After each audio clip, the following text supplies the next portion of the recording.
और आज हमारा टॉपिक है मीडियन यानी माध्यिका। माध्यिका केंद्रीय प्रवृत्ति की माप है और स्थिति संबंधी माध्य जैसे बहुलक है उसी प्रकार से माध्यिका भी है। माध्यिका स्थिति बताने वाला केंद्रीय प्रवृत्ति की माप है। किसी मूल्य की क्या स्थिति है माध्यिका के द्वारा ये पता लगाया जा सकता है। बहुलक की तरह स्थिति बताने वाले की जो माप करता है, स्थिति की माप करता है, किसी भी मूल्य की स्थिति की जो माप करता है, बहुलक की तरह माध्यिका भी किसी भी पद मूल्य की स्थिति की माप करता है। पहले उसकी माध्यिका जो है अर्थ व परिभाषा। तो माध्यिका केंद्रीय प्रवृत्ति की माप है, यह स्थिति संबंधी माप है। माध्यिका सुसज्जित समंक माला का केंद्रीय मूल्य होता है। सुसज्जित समंक माला जो मूल्यों की सीरीज है, सबसे पहले उसको हम सुसज्जित करेंगे। अब ये सुसज्जित करना क्या है, तो सुसज्जित करने की सबसे दो विधियां होती हैं। एक डिसेंडिंग ऑर्डर से और असेंडिंग ऑर्डर, बढ़ते हुए क्रम और घटते हुए क्रम।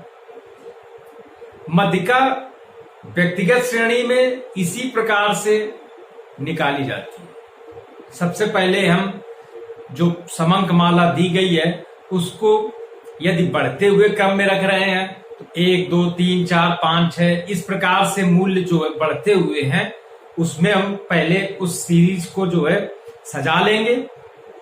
या घटते हुए क्रम में 10 9 8 7 3 4 2 1 इस प्रकार से किसी भी प्रकार से सुसज्जित करेंगे, क्रमबद्ध करेंगे उसको, चाहे बढ़ते हुए क्रम से या घटते हुए क्रम से। अब वहां पर माध्यिका क्या स्थिति बताएगी। माध्यिका आगे देखिए, माध्यिका एक क्रमबद्ध समंक श्रेणी को 2 बराबर भागों में विभाजित करती है। माध्यिका एक समंक श्रेणी है तो उसको 2 भागों में विभाजित कर देगी। एक ओर अधिक पद मूल्य और दूसरी ओर कम मूल्य, या एक ओर दाईं ओर कम मूल्य वाले होंगे तो बाईं ओर अधिक मूल्य वाले होंगे। तो माध्यिका क्या करती है, किसी भी सुसज्जित समंक माला को, एक सीरीज को 2 भागों में विभाजित करती है। उस पद मूल्य को बताती है कि इस पद मूल्य से कुछ पद मूल्य जो हैं छोटे हैं और कुछ पद मूल्य अधिक बड़े हैं। माध्यिका के गुण क्या है। सरलता। माध्यिका का जो गणना है वो बहुत ही सरल है और इस सरलता के कारण की केंद्रीय प्रवृत्ति की जो एक अच्छी माप मानी जाती है, क्योंकि केवल हमें एक जो समंक माला जो सीरीज दी गई है उसको सुसज्जित करना है, क्रमबद्ध करना है, चाहे उसको बढ़ते हुए क्रम में कर ले या घटते हुए क्रम में कर ले। स्पष्टता। सीरीज में जब हमने सबसे पहले उसको क्रम में बना लिया, घटते हुए या बढ़ते हुए क्रम में, तो जो माध्यिका का पद मूल्य होता है वो स्पष्ट होता है। वो स्पष्ट बता देता है कि आधे इधर और इस प्रकार से वो स्पष्ट हो जाता है। जैसे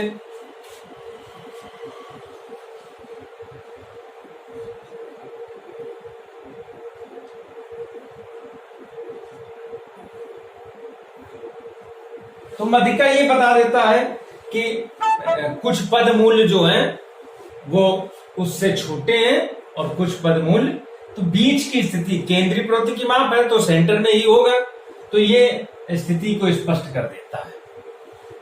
निश्चित है, एक निश्चित पद मूल्य प्राप्त हो जाता है कि ये जो है ये निश्चित है, इससे छोटे कुछ मूल्य हैं और उससे कुछ ज्यादा अधिक मूल्य।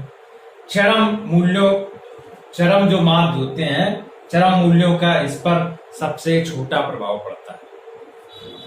इसमें चूंकि पदों की संख्या का महत्व है, उस पद मूल्य का महत्व नहीं है।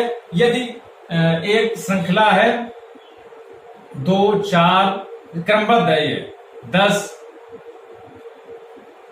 और 50, तो इसमें जो चरम मूल्य है वो 50 है।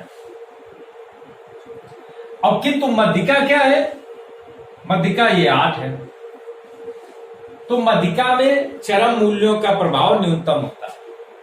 अब यदि इसका जब हम समांतर माध्य ज्ञात करेंगे, तो समांतर माध्य इसका 12 8 20 10 30 और 30 50 80 16 आएगा। 4 2 6 8 6 14 10 24 8 4 12 तो 14 10 24 और 50 74 और 5 का भाग कर दे तो 15 15 75, मतलब लगभग 15 के आसपास जो है समांतर माध्य आएगा। और जबकि मध्यिका कितनी है 8। अब ये चूंकि चरम मूल्य और समांतर माध्य पर चरम मूल्य का प्रभाव पड़ता है, इस कारण से मध्यिका से जो केंद्रीय प्रवृत्ति है वो बढ़ गई, और चूंकि मध्यिका पर केंद्रीय जो पद मूल्य होते हैं, बड़े चरम मूल्यों का प्रभाव नहीं होता है। बिंदु रेखी प्रदर्शन किया जा सकता है। मध्यिका का जो ज्ञात किया उसका हम बिंदु रेखी प्रदर्शन के द्वारा भी मध्यिका को हम ज्ञात कर सकते हैं। गुणात्मक मूल्यों के लिए उपयुक्त है, जैसे सुंदरता, योग्यता, बुद्धिमत्ता, लंबाई, चौड़ाई, इस प्रकार के मूल्यों के लिए मध्यिका जो है एक उपयुक्त माप है। केंद्रीय प्रवृत्ति की एक उपयुक्त माप है जो गुणात्मक मूल्यों के लिए बहुत ही सटीक विश्लेषण करती है। मध्यिका के दोष भी हैं। मध्यिका का दोष कब उत्पन्न होता है, जब सम मूल्य होते हैं। जैसे इसी में हम देखते हैं कि जो ये हमने लिया है उदाहरण,